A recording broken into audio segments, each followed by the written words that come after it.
the podcast on the Pass the Gravy Podcast Network. Damn, Daniel.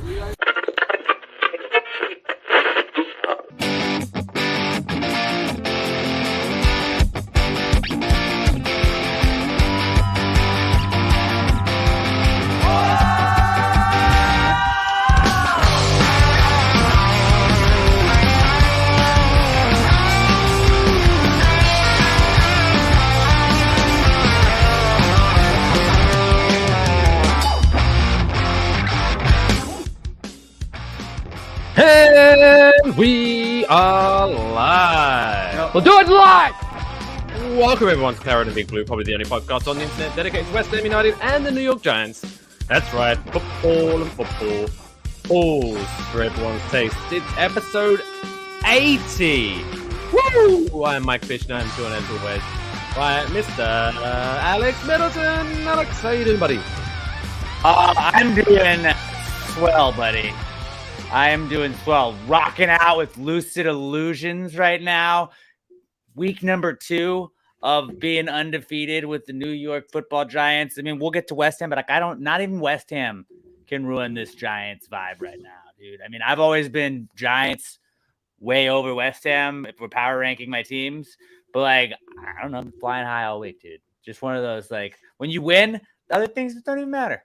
It's the little things you don't care about. You're like, oh, this isn't not going my way today. Fuck it. Giants are good. 2-0, baby. One of 3 NFC teams have not lost yet this season. No big deal. Not to brag. And the only one in the NFC East that matters, because no one gives a shit about. Well, Eagles also 2-0, but yeah. I was very upset last night. We can run the run-pass option every single play. Fuck you. Eagles are going to get caught up, too. It's just a matter of time. So what have you been up to other than the Giants before we get into the sports? How's the world according to Alex Middleton?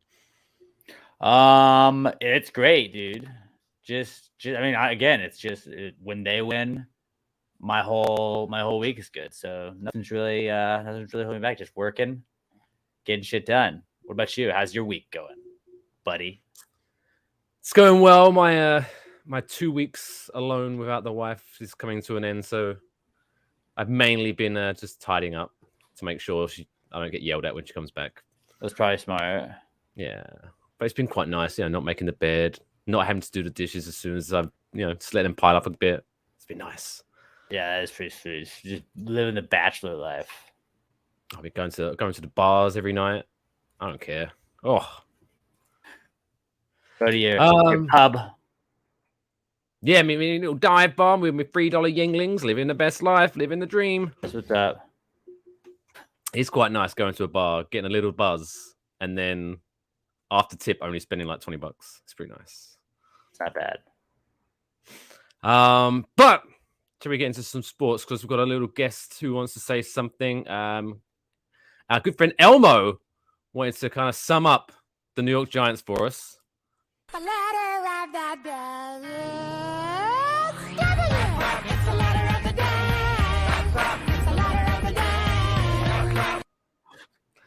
Thanks, Elmo. I like that. Giants. It's a great letter for the big day. W. That's gonna be a weekly thing. It's a good thing I don't have to get 2 letters. Or I guess if we tie, what would you say if we tie again? We're not gonna tie. We don't tie. Oh no, we're not. But in a hypothetical situation, what would be? Should we do the letter of the day as T, or just for the laughs, go over D for draw? You show a tie, like a how to tie a tie video. Just the whole episode, because we don't want to talk just about an entire 5-minute video. Somebody teach me how to tie a tie. But I still have to watch when I tie ties. I remember. So I went to a wedding once, and someone taught how to do a half Windsor. That's the regular one. I guess the loop, swoop, pull. I can do it in my mind. It makes sense, but then when you hand me a tie, I would just. I don't know. I've done that a couple of times before weddings where we're getting ready to go and that's the last thing I got to do. And I'm like, fuck. And then I just go, can somebody tie this real fast?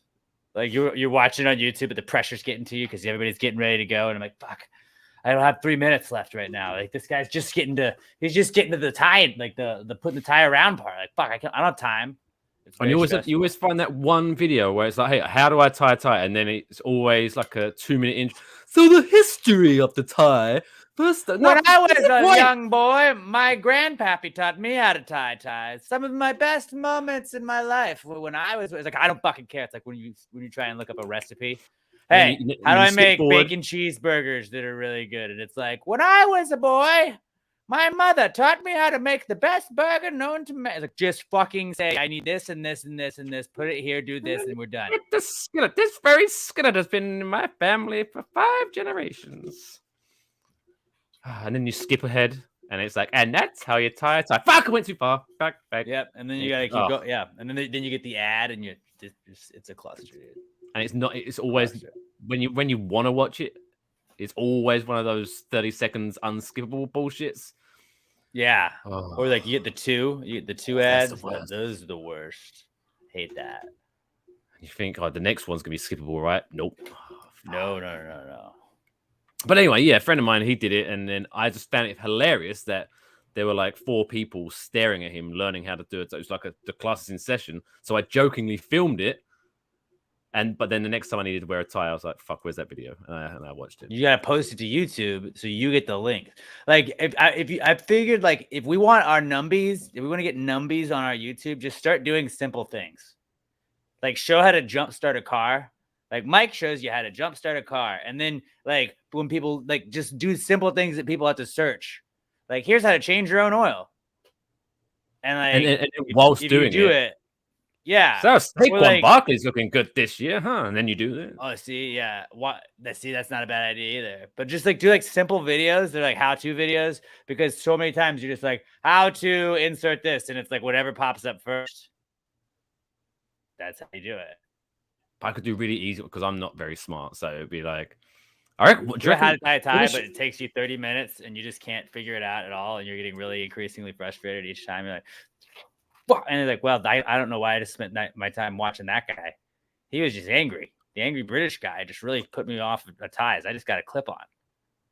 He just always rage quits the video. He doesn't actually get to the point. I didn't learn anything. But we could do like a social experiment just to see what numbers it gets. Of like, start doing videos of like how to change a light bulb. So you start by unscrewing the. And then it's really just you breaking down like the Giants game. Like you breaking down, like subtly breaking, but you're still showing how to change a light bulb. But like you're breaking down what just happened. Like, and man, the Giants really took it to Baker Mayfield. That sack at the end right there really kind of got it done. Julian Love was all over the place. The defense really made things up. I think Wink Martindale kind of figured it out. And so yeah, what you're gonna do here is you're gonna turn it on there. Once you get when you feel a little pop right there, you go flip that switch, and boom, then that's how you change a light bulb. Yeah, twist it like Saquon, avoiding the defense. Yeah. I'm going to make one. I'm going to make a video. And then you get the numbers because people are just like, well, I'll put up with this Giants talk while this is happening. And then after a while, they're hooked. Here's how you Windex a window. And it's just you doing like household chores. How to wash a spoon with Mike. And it's while you're doing that, while you're getting ready for your wife to get home. And it's a 1-minute video. Or like how to cook a steak as good as Outback, and it's just me ordering Outback on Uber Eats. Or you're just like cooking the steak and you're out back in the yard. See, all kinds of ways around. Oh, so some great new content coming very soon to Claret and Big Blue. Don't worry, a lot of how-tos coming your way. This YouTube channel about to be lit. Let's do get some numbers. Don't forget to smash that subscribe button, hit that like button, and all that stuff they say. Whatever they say. Like it all, guys. Well, let's get into it. 10 minutes into the show, let's talk about Giants. Giants defeats the dumbass Carolina Panthers with who as their quarterback? Who's the Carolina Panthers quarterback? Baker Mayfield. Mayfield. Oh, which and what did he have to say about the Daniel Jones situation? He didn't like it, did he? He was like, "Why you draft that guy? That's the guy? I thought you wanted to win." Huh. Weird. And then he fucking loses. Weird that his old team traded him for a rapist. alleged rapist, and if that's what they see as an upgrade, this what does it say rapist about is him? probably better than you, number 1 overall draft pick. And yeah, then Carolina went there and they gave a shot, and he's now 0 for 2. I wouldn't know anything about is that. the opposite of what the 2-0, Giants. so. So. I mean, like, being realistic, because I am wearing my Giants colored goggles, my blue colored goggles. I get it. All right. And they look good on you. They look good on you. My blue colored tinted glasses, whatever the phrase is. Yeah, the Giants probably should have lost. It's very easy that they could have been 0-2 instead of 2-0. But you know what? We're not going to apologize. This is a podcast that doesn't apologize for our team being 2-0. Okay. Like, I'm sorry. How many times in the last 5-6 years have the Giants been on like the fuck up end of like, oh, well, hey, you know what? We were in the position to do, they made a terrible play, but we allowed them to get out of it and have another opportunity. How many times have we been on the wrong side of that? So yeah, last 2 weeks, maybe we got a little bit of luck go our way and it worked out to our favor. We've been on the other side of that for a long time. We're fucking due. All right. I'm not going to apologize. We are, we're seeing a defense that can just change week to week. I absolutely loved what Wink Martindale did, bringing the pressure, just realizing like, oh, okay. Like that sack we had on Baker Mayfield on that last drive was just like the epitome of like, that our defense looked nothing like they did the first week. We completely changed like the coverage schemes and everything like that. That final sack of Baker that basically like gave us the ball back, that we had to just get the 1 first down to end it. Like, Baker Mayfield was rushed. He had to throw the ball. Like, he didn't want to have to throw the ball. Like, he tried to get out of the pocket, tried to run with it. We already had somebody right there. We rushed 4 of our defensive backs, like 4 of the 5 defensive backs. Wink was like, fuck it, dude. I think it was O'Shea. Jimenez was like, he was like, normally we'd have the guy bounce back. We had Belton that you thought might bounce back and go into coverage. And at one point, like, they all just like, nope, fuck it. We're going all in. We're all in on this. And Baker had no idea what to do. You could tell he thought he was going to have a little bit of an opening over there, and just got lit up. And then we got the ball back. Daniel was able to scramble when we needed him to. And yeah, dude, it was a team game. Our defense fucking carried us a lot of that, but like Saquon and the offense got it done when they needed to get it done. I would like to see a lot more out of the offense as opposed to what we're getting. But like, is it bad that I'm not worried that it's going to get better because of everything we've seen so far? Like, I mean, it's just going to improve. The defense keeps improving. The offense is going to keep improving. Kenny Golladay, like, fuck you. You only get 2 plays. We don't need him anymore. No. I think he's Kenny. Yeah, get him out. But yeah, what I have a theory. So the Wink, he got the defense together in a very dark lit room, showed them some videos for week 1, and then when the video ended, a spotlight just shone up on his face. I don't want to see that again. And I was like, shit. Okay. Yeah, like, I don't want. Yeah, like, super like mafia guy vibes. I love it about him. He's got the gold chain. His name's Wink. Like, I don't want to fuck with a guy named Wink. I don't know how he got the name Wink. Maybe Wink. I don't want to find out either. It also seems like, yeah, you won't sleep a wink when you got Mr. Martindale on your ass. Like, I reckon he's got one of those, like, what are they called? Charm bracelets, with each one denotes like a victim. It's got their eyeballs hanging on it. Bobby McFunnwaffles, Alex, in the live chat. Is Barkley leading the league in rush yards? I do believe so. And that's mostly because of his week 1 performance, as opposed to, like, I think he only had 70-something yards. So you look 72 at yards. 70, yeah, he was in the 70s. But I mean, like, a lot of that was in the second half. And he had a trash first half, I'll be honest. But he didn't have a trash first half. Like, that's what teams are going to do. Maybe stack the box. They're going to stack the box to stop the run. I had my big blue tinted glasses on. Tennessee's defensive line isn't as, like, I'm not that the Panthers are good. The Panthers have had a lot of speed on their line. I just think that, like, that's what teams are going to do. Like, we're in for it against the Cowboys. They're going to stack that line. They're going to stack the box against Saquon. They're going to make Daniel beat them. And we've just got to, like, you got to take advantage of little things like that. Like, we were able to work the play action, which kind of took them a little bit and made them hesitate. And then it did give us, like, the Sterling Shepard outs, the Daniel Bellinger touchdown. It was all because we kind of, like, when you realize, like, like what we've had a problem of doing with whether it be Pat Sherm or Joe Judge is like when the run doesn't work, we don't try the run again. We just abandon it completely. And you have to always have the threat of the run. And Saquon is a threat, even if you're stopping Saquon. At one point, he was like 1.9 yards per carry, which isn't great at all. But they just got to keep giving him the ball. And sometimes you're going to get just stopped in the backfield. Sometimes you're going to get 1 yard. Sometimes you're going to get 3 yards. But you got to keep having the threat that you're going to give it to Saquon in some capacity, because then that makes the defense not just focus only on the pass,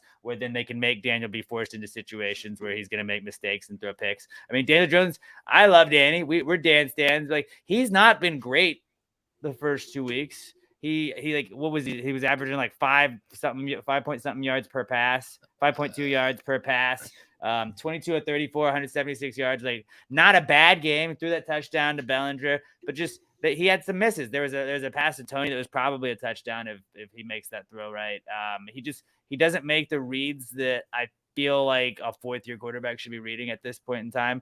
He's also still like fitting into his fourth offensive coordinator in 4 years, so that I think plays into it. And I think Dable is really good at playing to his strengths, where it is like we can just fall back to Saquon, but Daniel was the reason we got that final first down. He used his legs. There's a lot of that Josh Allen, like, roll out of the pocket. Sometimes you're just going to have to go. Maybe you're going to have to take the hit, maybe not. But I like the offense and what we've been doing, because even with Judge, when it was positive with Judge in the very beginning, where it seemed like people were kind of buying in, like, you didn't see the consistency. There would still just be weeks where, like, nothing would happen. And we're at least seeing the ball being moved down the field with this. Eli Manning was favorite too for winning the QB position at Penn State.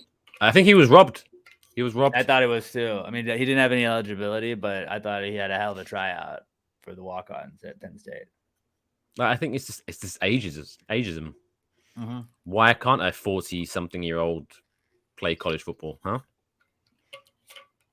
Chad Powers, man, give the guy a shot. How many Giants jerseys are going to have Chad Powers on the back now? I kind of want to get one. I was thinking I kind of want to get one. Kenny Powers, not man. Oh yeah. No, Dan. Yeah, Chad Powers. It's a great name.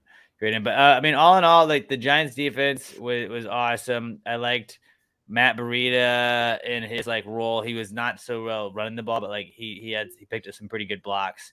And our offensive line is good. I think Andrew Thomas is the highest rated offensive lineman through the first 2 weeks of the season.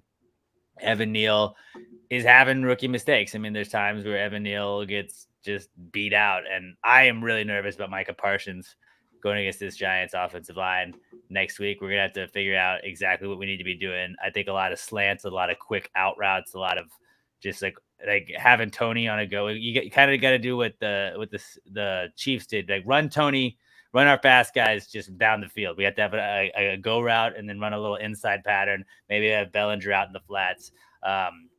Just kind of got to spread the secondary of the Cowboys out, because Micah Parsons is going to be wreaking havoc, and he's going to get some sacks on the quarterback. He's leading the league in, like, sacks right now. I think in quarterback hits and quarterback pressures. Like, that's not something I'm stoked about going against on Monday night, but I do think that this team is going to be able to scheme for it. I feel like I believe in what Mike Kafka, our offensive coordinator, is doing. I believe in what Dable's doing with this team. I believe in what Wink Martindale's doing. Like, I'm a sucker, dude, and I'm very easily pulled back in. And I know my heart's very likely going to get broken at a certain point this season.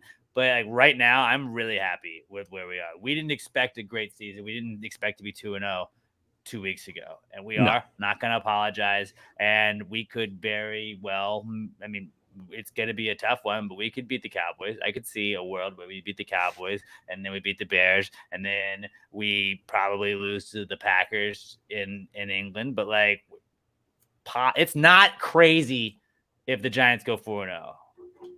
You know, when you're shouting out all the receivers, you missed out someone who had a very good game. I'm Rick James, bitch. Richard James, which is weird that, like, Shepard, Darius Slayton, David Sills, and Richie James were, like, 4 of the guys that we ran out at receiver when we have Kadarius Toney and Kenny Galladay also at our disposal. The the tight end of the Giants, Bobby, is Daniel Bellinger. We drafted him this past season, and he reminds Scored me a hell of a touchdown. He reminds me in a lot of ways of Kevin Boss, who was on the last Giants Super Bowl roster. I think he was a rookie that season. When we won. He was in that rookie class with Aaron Ross, but he was out of like Eastern Oregon or some small school. Was where Kevin Boss was, and he was just like cool name, but like got the job done, was a blocking tight end for a lot of it, but then was able to come out and catch passes and make plays like Daniel Bellinger did. And Daniel Bellinger is a really good blocking tight end. And the Giants have focused so much lately on having like garbage ass Evan Ingram as our tight end, where he can't really block, can't really catch. We have to have a tight end that's good at something. And Bellinger is more of a blocking tight end, but he's got the hands and he's got the speed. And when you see him make plays like that, and if you can get him in the flats, like just get him to kind of get a block, get off his block, and just kind of hang out there. And like that's all we need out of that position. We need to focus on the receivers we have, because we do have good receivers. Even if we're looking at just David Sills, like the fact that Sills is seeing time, the fact that James is seeing time, like Tony got some more snaps than he did week 1, so I think we're kind of easing him in there. I don't know if there's some other stuff. The stats going don't on. look good on him, though. Bless him. Two receiving for 0 yards. Yeah, I mean, but we were also like kind of running some trick plays with him. Then we had Daniel had a miss on one of those routes, and that would have been a touchdown if he catches it. Just he's got that speed. We saw that in that Cowboys game before he really got hurt last year, before Daniel Jones went out, and it was just like, okay, let's get this guy the ball a little bit. Like, this guy is a playmaker. He knows how to make plays. I can see. So I'm trying to think of the guy that was on Ted Ginn Jr. He reminds me a lot of Ted Ginn Jr., but I think he could be a better version of Ted Ginn Jr., where he's just kind of a utility guy that can be used at any position, at any wideout position. You can throw him in there, kind of use him as a Deebo Samuel type. I don't want to use him as a running receiver too much, but he's always an option at that. And just give him the ball. He can make plays. A backup quarterback. He's a great backup quarterback. And I don't know, just there's so many things that like we see glimmers of hope with. And it seems like we had a lot of these guys last year that we didn't feel like we saw the glimmers of hope with. And it's just, I mean, winning changes a lot of things. I'm way more optimistic when we're winning, but it's like the little things that we were missing on. Like Daniel Jones definitely needs to improve, but I can see him improving as the season goes on. I can see things like that happen. The offensive line is not going to get worse unless we have injuries. These guys are improving week after week, and this is like the first time it feels like we've seen some improvement, because it's always kind of like we would see the improvement and like, are they buying into Joe Judge's system? Well, they started 1-6, so like it doesn't really matter. It was kind of garbage games. People didn't take it seriously. Like we're 2-0. We're starting off. Yeah, I don't care. I don't care if this part of the season. I don't care if they're scrappy. Last season, these were the games where we lost by a world record, like a 76-yard field goal or some bullshit, and we'd lose in the last second. The fucking Bears game where it was like two shit teams, and we were just the team that didn't even fucking show up at all. And I do think that that's largely one of the reasons that Joe Judge got fired, was that Bear game at the end of the year. But like, there's like this is a team, and like it's a new coach, so yeah, you get that like everybody's into it right now, but like. He doesn't give a fuck, dude. He goes for it on 4th downs. I'm not saying you need to go for it every 4th down, but like he rolls the fucking dice. Like he knows what the expectations were with this season. And yeah, if you're the Chiefs, maybe you don't go for those. You know, if you know that you got a defense that can save your ass, like maybe you don't do that. Even though the defense did kind of save our ass in so many instances. Like what pissed me off is like the offense got 6 points in those first 2 drives, where the very first play of the game, the opening kickoff, we caused a fumble. Fucking Belton knocks that guy out, and we get the ball back, and we settle for a field goal there. And then we caused a fumble the strip fumble right before they were about to punt it to us, and we get the ball inside the 30. We can't do anything. It's just like those are what's gonna fucking like kill us in a lot of other games. Maybe we don't. If we'd have lost that game, you know, if we'd have lost that game, those 2 plays would have, or first 2 possessions would have been very much under the. Because it was 14-0, dude. That game's fucking over. That game's over. I know, like I said, maybe it's big blue tinted glasses, and maybe we are overly Giants. But I don't care what team you are. When you're in that position, we should have been up 14 points. They should have 14-0 within like the first 5 minutes of the game. That completely changes what the Panthers have to do. The Panthers have to only focus on Christian McCaffrey. We can stack the box against them. DJ Moore didn't really do anything. Robbie Anderson didn't really do anything because like I don't really know what Cordell Flott is as a cornerback, but like he seems beatable and they didn't really throw at him a lot. Like that shows me that Baker Mayfield's not maybe the greatest quarterback because Baker Mayfield gave us some gifts. Like Baker held on to the ball too long. He ran around looking for wide open receivers that were open enough to throw to. He missed guys when he needed to. And I think a lot of that, you got to give credit to the pressure that Wink Martindale was able to dial up because the first week we didn't really dial up a ton of pressure. I think that like the beauty of that in the beginning of the season is like teams watched the film on this and like we could throw an entirely new look at the Cowboys if they have no idea what they're looking at. And I like that because you can't just game plan and film study and then be like, oh, this is what they're going to run. We can run anything, and we're going 4-3. We're running 3-4s. We're going nickel coverage as a base coverage at times, and it gives us a whole other element of like, what the fuck are they going to throw? What are they running? And like, you could see Baker having to make adjustments at the line. And I think with like a Cooper Rush, not Dak Prescott, that's not an everyday starter, you got to change it up. You got to throw some stuff like weird coverages where it looks like the corners are going to blitz and then you back them out or vice versa. And you know, I think drop some linebackers in the coverage, the guys that we trust to do that. There's a lot of stuff that Wink Martindale's done in 2 weeks with this defense. It just was not able to be done before. And I felt like we had a defense that kind of kept us in games, but like this is I feel like our defense isn't as good this year as it was in a couple previous years, and we're making it work. And it's not a like they're not a bunch of individuals right now. They are playing as a team, and that's cool to see with a new coach kind of getting these guys to figure it out. And like we don't have Azeez Ojulari, you know, we don't have Thibodeau on our defensive play. Like those guys have been out. Those are the two best defensive players we have, I would argue. And O'Shane Jimenez is finally showing up. I didn't know if he was going to make the roster going into the beginning of the season, in the preseason. And I mean, he looks perfect there. And you know, it just shows that like when we thought Blake Martinez being cut was something is fucking wrong. What's going on? Like, I don't know. I'm just buying into whatever the fucking coaching staff is doing because it's working so far. Not going to apologize for being 2-0. If we go 3-0, I'm going to be even more jacked next week. But yeah, man, like this, like it's not been pretty. They make us stress out every single game, but a win's a win, man. I'll stress out for 4 hours if we can win every single week. I'll trade that easily. 100%. Alex, fun fact, last time Giants went 2-0, they won the Super Bowl. I don't know if that's true. I think we went 2-0 under Ben McAdoo his first year. Remember when we beat Dallas? Dallas had 2 losses at one point, and they were both to the Giants, like week 1, because I think was it Amari Cooper?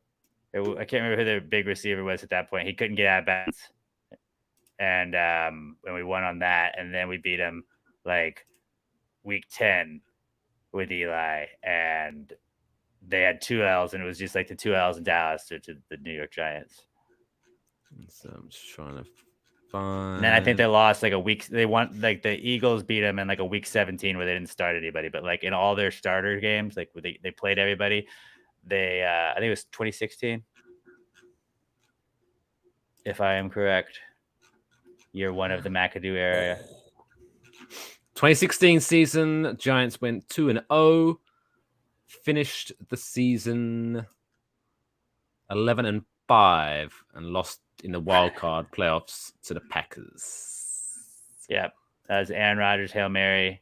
I was in a rental car on the way to Baltimore or BWI with my brother because it was snowed out at like the regional airport we were going to, and we had to get back on a Sunday. And I remember listening to that, just like losing my shit when Aaron Rodgers. I was not happy. I was not happy at all, and just had a very sad flight home, drinking a lot. But another good news in football, college football, in honor of Her Majesty the Queen, the UK won 31-0 to go 2-0 in their division, which is pretty sweet. Oh, you mean Kentucky? Yeah. Don't call them the UK. They're just UK. They are the University of Kentucky. The UK. I was like, what? Are you talking soccer again? What's going on? Or just to be pretentious, like what's that school that does? It's not it's the University of Kentucky. Ohio State. The Ohio State University. Fuck Ohio State, dude. I don't like Ohio State. Don't like them. Also, how do you pronounce this word? Twat. Why? Is it supposed to be twat? No, it's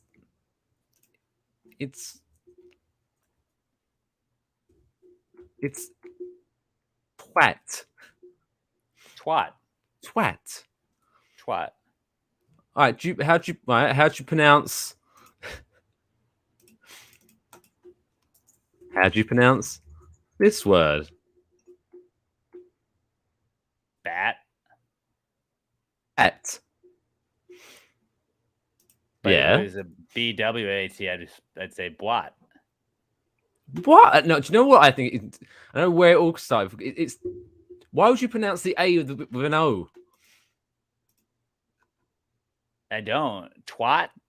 A Twat. makes that sound.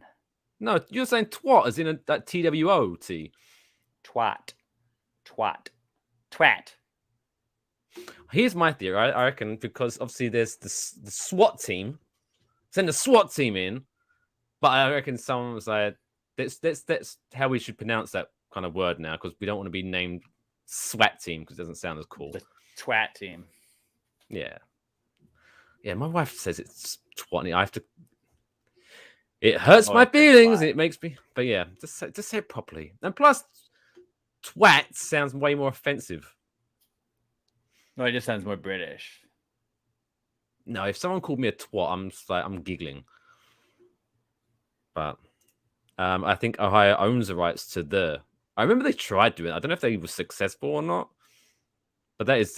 Yeah, they like spell out Ohio with their band, and it's like y'all are Ohio State. You do realize there's a University of Ohio, dumbasses. Oh, our mascot's a seed. Fuck you, Ohio State. Could be worse. You could paint a giant elf on your field, and then I thought that looked cool, but yeah, you got to burn it now. You got to get rid of it. It did look cool, but when you lose the first game with it on it, it's like you blow that game. Yeah, get rid of that. But that was fun. Giants win 2-0. So obviously, you're going on a little vacation next Tuesday. I am. Are you a little nervous about or are you going into it thinking, you know what, I don't give a shit what happens Monday night because either way I'm gonna be feeling great on Tuesday, or are you gonna be like, please don't ruin the first day of my honeymoon? Well, if they win, I will be very happy because it's a very early flight the following morning.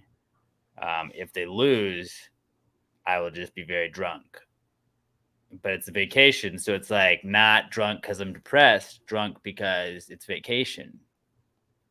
And you have the added benefit of, because you work in the morning show on your radio, technically, even though you're on vacation starting Tuesday, your vacation starts at 11 a.m. on Monday. That's awesome. Kind of true, yeah. Jealous. Kind of true. Yeah, this is the first vacation my wife and I have ever done. It's out of we've done Lake Charles, but most of our vacations have been around some sort of sporting event or a music festival or something like that. We have never just been let's go to Colorado for a week.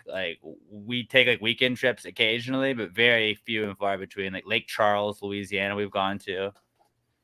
Galveston, Texas, we'll go to. But that's about it. We went and visited my brother before he graduated at LSU, watched a rugby game. That was centered around sports. I mean, just a lot of our stuff. We've gone to, I guess, Frisco, Texas for a college football national championship game for Sam Houston State. and like little things like that. But like even our Lake Charles trip was to go watch Sam Houston play McNeese State, and so like this is the first time I've like done anything with them like outside of the country.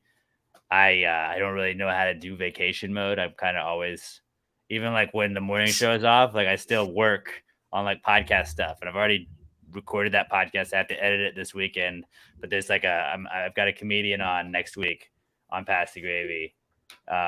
It is weird just being like, so I just turn this off, and then like, what do I like? I know Wednesday I'm going to be like looking at podcast numbers and making sure that all the memes are going out, and it's like it's probably not healthy to just be like I'm already anxious about like, well, should I bring my computer just in case like I have to upload or anything? Like I don't know. Jesus. Yeah, you're not going to be out. You're not going to last. But when you get there on Tuesday, so what do we do now? You just sit down, lay down, and yeah. I'm not, and like I enjoy just laying on my couch and doing nothing, but like it's weird being like not like the stress of like not being at my house doing nothing is crazy. Wow. Well, hopefully this is good. I'm excited about it. Hopefully this is a turn of a new leaf for Alex Middleton. Next, I'm also excited to just adopt like be that obnoxious guy that goes to a foreign country and comes back. He's like, guys. You've never understood, like, you haven't really had jerk chicken until you've had it in Jamaica, right? Like, man, you think you've had jerk chicken, but like, dude, you don't even know the jerk chicken in Jamaica. Like, I had a red stripe before, but when you have a red stripe in Jamaica, it just, man, like, it just hits different. Like, be that guy, the guy that goes to England and then signs all of his emails cheers after that. I go to Japan and I'm like, you know what? I that fried rice, I'm all about it now. They don't make it the way in the States that they do in Japan. You're like, dude, shut up. You went on a vacation. We get it. Are you gonna come back with like those braids? One bead, like Michael Scott did. I don't think I can do that now. I think it's cultural appropriation at that point. But I don't know. I'm gonna get. Well, white women still love to do it for some reason. Like I want to. When I went to Bermuda. So many of them. White women can get away with other things. Being like the woman part, like straight white male, we're just easy targets. Have you got your big like Bubba keg thing, the big refillable jug?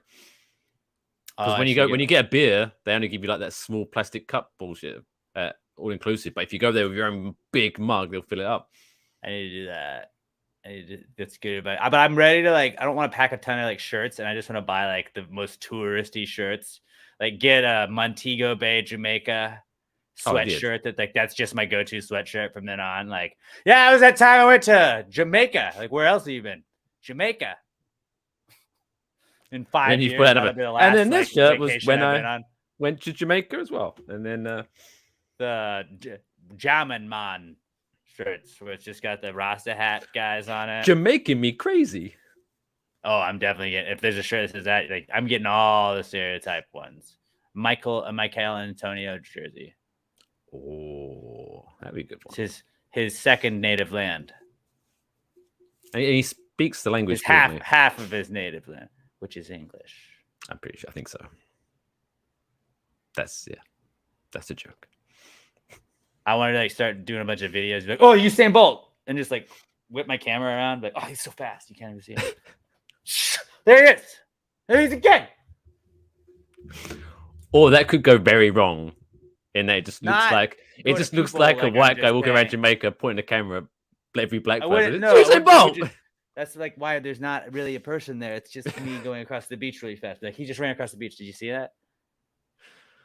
I mean, there's a scene from I think it's Modern Family where it's that for no reason that reminded me. I was at this bar with a buddy last week, and we went outside for a cigarette, and we was talking about stand-up comedians that we'd watched, and it was like every single time he referenced a joke about whether it be a certain race or a certain type of, but that person somehow would come around the corner and walk as he was saying it. And he was like, Jesus, now I look. That's out of context. Yeah, it's like, damn.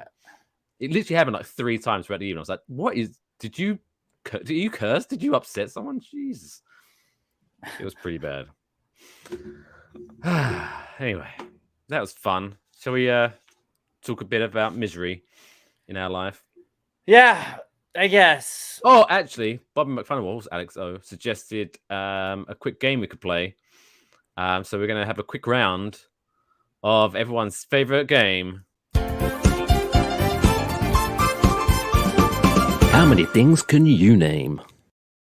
So if you do follow Past the Gravy podcast, or if you're a big member of the Gravy Gang, you'll be all too familiar that Alex has released a new line of merchandise based around the Marvel Studios logo. Well, so we can't since say that. It's the Gravy Studios, dude. inspired by Gravy some Studios. comic. Anyway, We're not So- copying anything. so since he is such a huge fan to not copy the logo, in 30 seconds, I'm going to give you name as many of your favorite Marvel Cinematic Universe characters. And the time starts now. And this.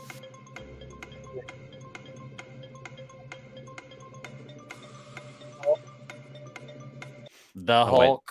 There we go. Okay, for some reason now I can't hear you over the music. All right, so Ah. what was it? So what was your answers? She-Hulk. The Just Hulk. one. The Hulk. Spider-Man. Oh, yep. Yeah, like the Incredible Hulk, Spider-Man. Is Fantastic Four Marvel. They are, but there's obviously 4 people in there. You can't. That's Stretchy just cheating. Guy, the Thing, and Thing. then Invisible Girl, Wolverine, Yep. Gambit.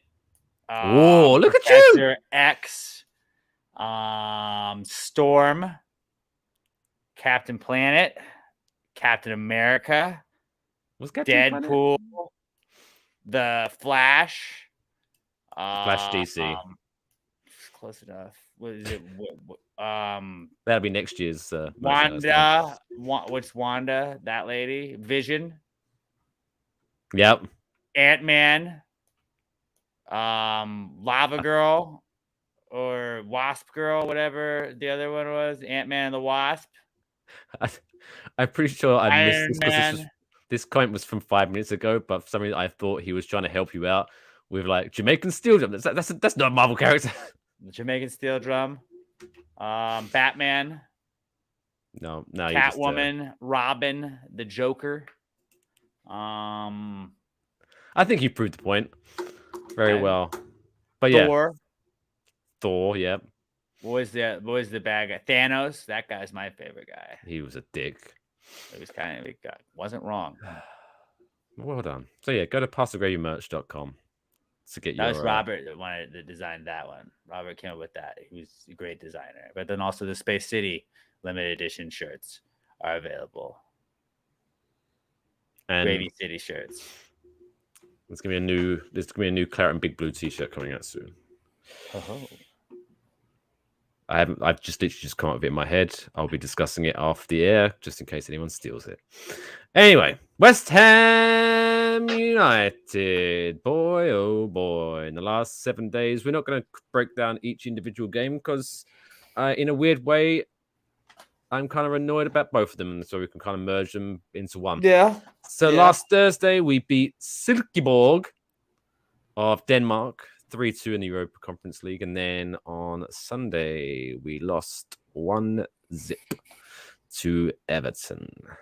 Now, I'm assuming you watched both games.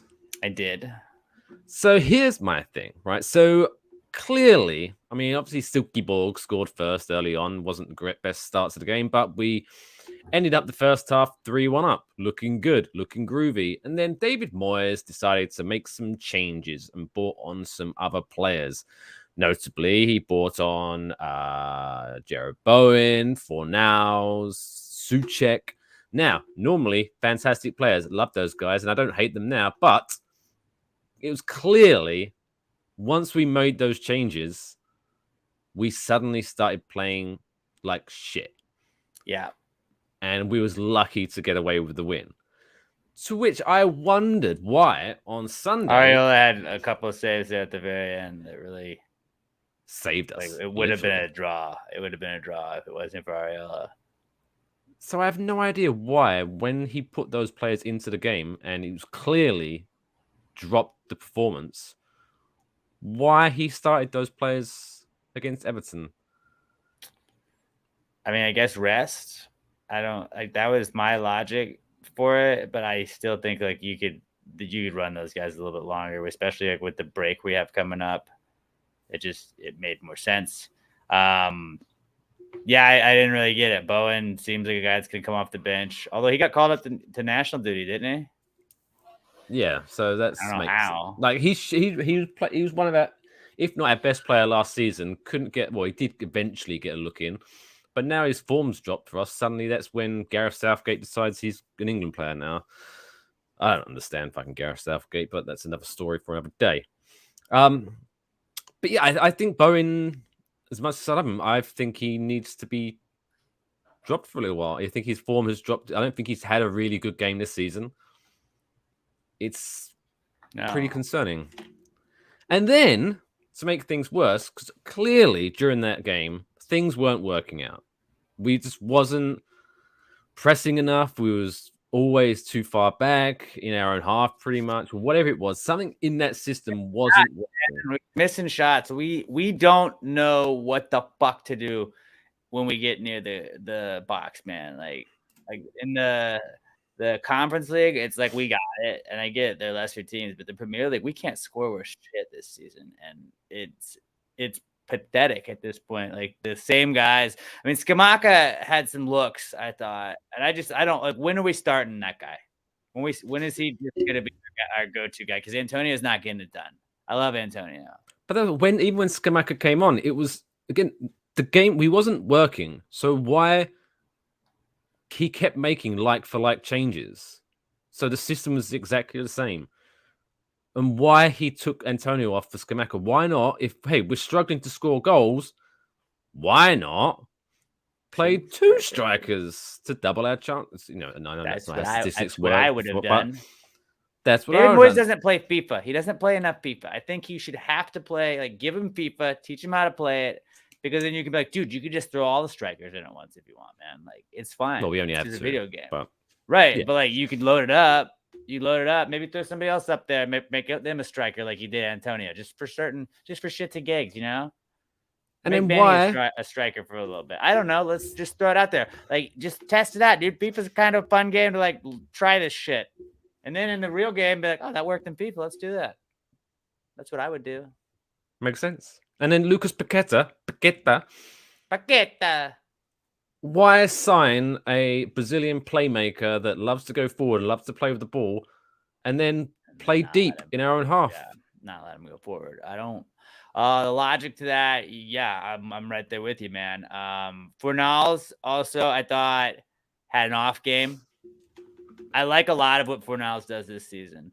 I really do, and I think that like it's like when one guy is on, somebody else is off. Like we haven't clicked in the Premier League yet, and it was like we did for a half against Nottingham, but we fucked it up, and we got that bullshit goal call back, and that just really like I don't know. Like I feel like we just don't click. Our team doesn't all. They're not all in sync at all. And it's weird because it is largely a lot of the same like stuff we've done in previous seasons. We've improved on paper, you would think. I mean, our back four, like our defense is significantly better. Oh yeah, and that's really what's keeping us in games. Because a lot of these games would be 3-0, 4-0 if we didn't have like Kurt Zuma's just a fucking brick wall back there, man. I love Kurt Zouma. I don't agree with his kicking of cats, but like I think Kurt Zouma as a defender fucking nails. And even Kira. I mean, Kira just I love Kira. Hammer of the year right now. Quite possibly. I mean, there's not many to choose from right now, but yeah, he's playing very well. Anyways, but I think Kira just he's solid. He's been solid. Sufal has just been quietly Sufal, where like he was so dominant when we first came in because we were like, oh, this guy, we're not used to this. But like Sufal just like when he gets beat, you're like, what's going on? What is happening? And he's just so quietly good. Does his job. Doesn't like it's not pretty, but he just gets it done. And I love that about Sufal. It's just like if we could do anything up front, it makes no sense. Just like maybe put a little pressure on. And they did say like that was what we were kind of doing. We were just kind of waiting for the right opportunity, and that right opportunity never came. And then we had that odd man rush for Everton, and that ended up being the goal kind of. And just Like we're playing them like when you're playing teams like Man City, Liverpool. I understand playing on the back foot and then trying to counter and but not scoring a counter. Everton. But not Everton. Not Everton. It's the same. I bet we do the same against Wolves, which we shouldn't because they're in the exact same position 1-0 as to us. Wolves, probably. We need to just load it up, go 2 up front, let Paqueta do his thing, and just fucking drive at Wolves and see what we can do. What is the worst thing that could happen if we have too much offense? We score a bunch of goals. They score. Okay, that's done. Right, but we're losing anyway. Oh no, then we've still lost. Yeah, we're West Ham. We don't play for draws anymore. We don't do that. This isn't fucking Bournemouth where they were just like, what if we just rolled out and just tried to go for a 0-0 draw every single week, and just that's how we'll avoid relegation. Make the whole team strikers. I mean, we've done almost the exact opposite of that, where it's like, let's get you strikers. Nah, we don't need those. We have to at least have one, coach. Nah. What if Antonio gets hurt? Okay, fine. We'll bring in this one guy. Fine. That's it. Could we maybe add another just in case? Just in case. We are playing in a couple leagues. We got a couple cups coming up. Like maybe nah.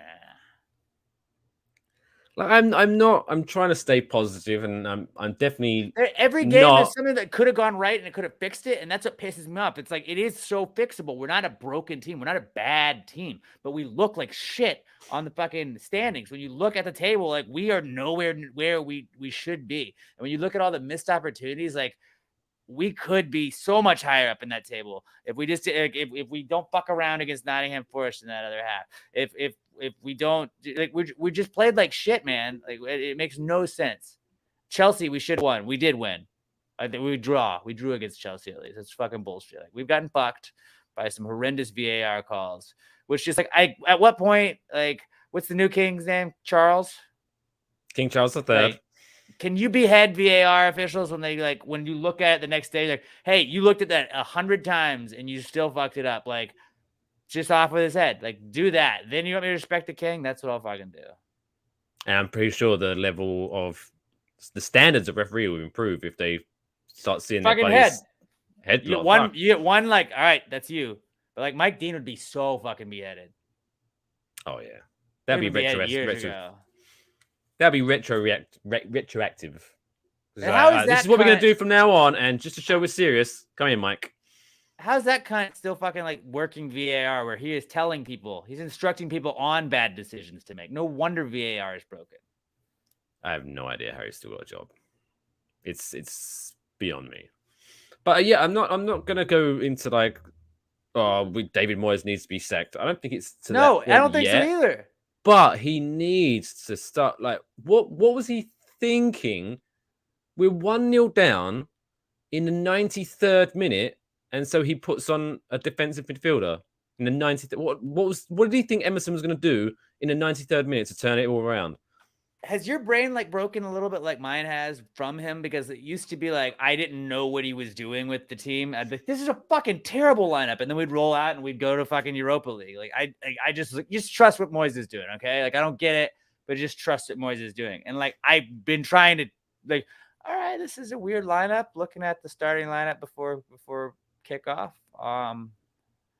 maybe he sees something we don't. You know, he's with the team every day. We're not. He's probably. Oh, never mind. Nope, none of that. Yeah, that lineup played like shit. They look like shit in the beginning. Like it is this season. It feels like the mad scientist part of David Moyes. I'm like, I don't know what he's doing, but old David Moyes is up to something. And that was kind of just like we last year bought into that. Last year, David Moyes was like Bob Ross, where he was like, "What the fuck is he doing?" And then eventually, oh jeez, that's a beautiful landscape over here and goal. Yeah. But now he's just a drunk guy with finger paints. That's the best I could do. I mean, I think that it will correct itself. I don't think I was panic mode a couple weeks ago. Obviously, you heard that, but well, I mean, I'm not watching them if they play on Thursdays. Like these fucking, if we're relegated, I'm done. said that. And I don't think we're going to get relegated, but I also don't think we're going to finish top 8. No, it's going to be hard. There's at least 3 more teams that are worse than us over the course. Way of worse, so I'm worse. So I'm not worried one single bit about getting relegated. However, I think we're going to struggle to finish in the top half. I could see this being like a finish 13th, 14th kind of deal. We could also go on a run. I could also see this team like figuring it out. Maybe. We have the players, so hopefully. But they could figure it out and be like, oh shit, like was it Brighton did that last year? Like every year there's a team that like it's like a mid-tier team that just like, oh well, they haven't lost in their last 10 matches. Like I could see West Ham doing that where we don't like we win or draw for 10 straight matches. I could see that happening. We get a couple upset wins. Like I could I could also see West Ham will beat Arsenal once this year. Like watch us. We'll beat Arsenal and we'll be like, why? And then we'll get our shit kicked in by Brentford again. Like, we're back to West Ham that we used to be. Like we'll play for the big games, and then the Evertons we'd lose against. And I don't like that. I don't like that about us. Joe, I was just looking through the next couple of fixtures. It's like Wolves, then Fulham, then Southampton, then Liverpool, Bournemouth. So it should be 3 wins. There should be 3 wins. Like Wolves should be a win. Although we always find a way to lose to Wolves, it feels like, or draw against Wolves. But like Fulham and Southampton better be wins. Well, Fulham are playing well this year. They're 6th right now, so they're doing well. But then I was looking and I was like, okay, so we've got Leicester on the 12th of November, and then Arsenal December 26th. Wait, what? Why is there a shooting? And I forgot about that. And I was on the World Cup. But hey, maybe I will enjoy the World Cup even more because at least it's like 6 weeks where West Ham can't hurt us. Yeah, but nice little mid-season break. The US can hurt you. And England can hurt me. England will hurt you because the US is gonna fucking come for that ass, bro. Just like 1776. That magical football game that decided the fate of America. Really did. Really did. What's happening on Pass the Gravy tomorrow? I'm bored. West Ham right now. Pass the Gravy. I don't know. I've been thinking about becoming a pocket knife guy. Kind of want to talk about that with the fellas. I could see you being a pocket watch guy. Nah, I don't want to do pocket watch guy. Pocket knife guy seems like it comes in handy. So I want to talk about that a little bit. Also, we're going to talk about Hail Marys because that happened this week. Appalachian State had a pretty sick Hail Mary, and we're just going to talk about the coolest Hail Marys that we can remember off the top of our heads. Our buddy Frankie Ocho, our spider friend, he made an appearance this week at the Queen's funeral, of all places. Yeah, not many people got the invite, but Frankie's connected. We're going to see. I mean, you can't keep Frankie out. If the Oach Man wants in, the Oach Man's getting in. But we're going to see if we can maybe get Frankie Ocho to call in from England. So nice. He's still over there paying his respects. And then, I'm going to go off because Sunday Ticket was down. Went down this week during the Giants game. And then I pulled a Mike Fish. And I'm also an NFL Plus subscriber because I wanted to be able to listen to the game. So I was like, all right, well, I'll have Red Zone on because I can still watch that because I thought it was my internet in my house went out. And I was like, wait, no, because I'm streaming. I had Bucks Saints on one of my screens, and then I had Red Zone on my iPad. And I was like, no, why is Sunday Ticket the only one that's not working? And then I just like did the 2022 thing where you go to Twitter and you just say like insert whatever down. And it was just a bunch of other angry people. And I was like, all right. And I tweeted Joe Biden and told him this should be a war crime. That DirecTV should be charged with war crimes. This is worse than anything Brittany Griner ever did. It was not acceptable. And I'm going to go in a little bit on DirecTV and Sunday Ticket tomorrow. But yeah, a lot of fun on Pass the Gravy podcast. We'll have a new episode coming out tomorrow night. And then also it is the final week of Big Brother. So Pass the Gravy Bro, we got 2 episodes left. Thursday and Sunday is finale night. So if you want to follow the Is there no episode on Game Wednesday? and Big Brother. Is there No no episode on Wednesday. Oh, okay. This week. Not usually there is, but no episode this week on Wednesday. Just Thursday and Sunday. And yeah, we'll be talking Big Brother Endgame. So tune into that right after each episode of Big Brother. But yeah, that's what's going down on Pass the Gravy podcast and Pass the Gravy, bro. What about you? What's going down on the Waffle Box? Well, technically, Waffle Box has already gone down. So if you are enjoyer of the video version, you can watch that already on the YouTube page as we streamed it live this the week. live one, yeah. On Sunday, where we spoke about the 2022 National Toy Hall of Fame inductions. And we tried to guess which ones we're going to go through. Plus, we talked about Clerks 3, the Kevin Smith new movie coming out. And then in our Trapdoor segment, we talked about our least favorites, social obligations. That's good. Where we had a disagreement on that. So that kind of got a little bit heated. But if you are an enjoyer of the audio version, that will be dropping at midnight EST. So if anyone is not on EST, like Alex here, who's on Central Time Zone, PM. he gets it on Tuesday. He gets it early, technically. That's crazy, right? Yeah, very crazy. So yeah, check that out. Go to enjoywafflebox.com for all those linky dinks. Well, that wraps up. No show next week because this guy, hey man, will probably be feeling face hot, first on a hot, Jamaican hot. beach, wasted, with That's the dream. with his wife dragging him back to the hotel room. You've embarrassed me again. No, she would never. She would never. She'd be right there, drunk with me. Yeah, she would get even more drunk just to defend you. Yeah. Just so it's like Exactly. spiked our drinks. Defend my honor. Yeah, what a lady. What a lady. But yeah, so make sure you check her out, hit the smash that subscribe and hit the follow button, all that bullshit. We'll be back in 2 weeks, but make sure you follow us at CBB Pod on all the social media networks. Any last words you want to say? Fuck the Cowboys. Fuck the Cowboys. Let's fucking go, Giants. 3-0. Let's do it. Please. See you soon. Where's the fucking video? Bye.